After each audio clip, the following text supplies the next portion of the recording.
negative infinity, comma, positive infinity, right? It's the same thing.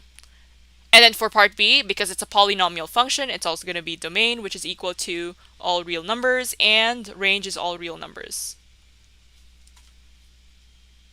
Okay. And by the way, if you're curious, let's see if we can write this in interval notation sign, because I know for advanced functions it's pretty popular. So you would just have to write negative infinity, comma, positive infinity, right? So that's your interval notation. Similarly, you can apply this here. So for a rational function, right, because we have a vertical asymptote and we do have a horizontal asymptote, so when you write your domain is going to be all real numbers. However, you're not including 0, right? Because you're looking at, actually 1, because you're looking at your x value right here. So it's all real numbers, right? Anything but except 1, right? Because you don't have a function at x is equal to 1. So you're going to exclude that. And then your range is going to be all real numbers except 0, right? Because it's everything and you don't have any of your function on y is equal to 0. So that's how this works.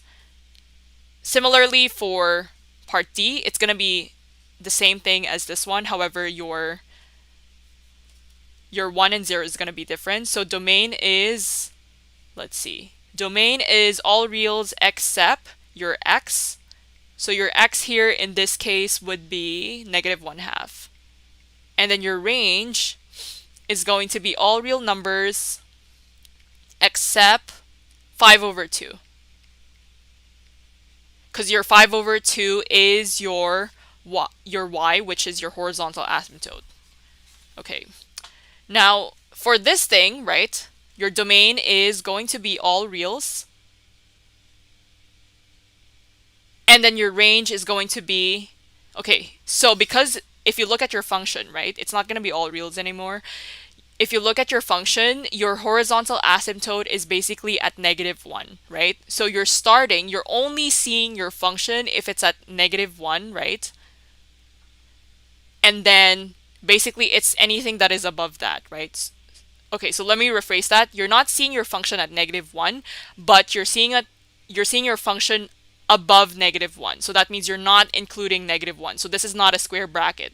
So that's the difference between drawing a round bracket versus a square bracket, because if you have a square bracket, that means you're seeing that your function is also included, right?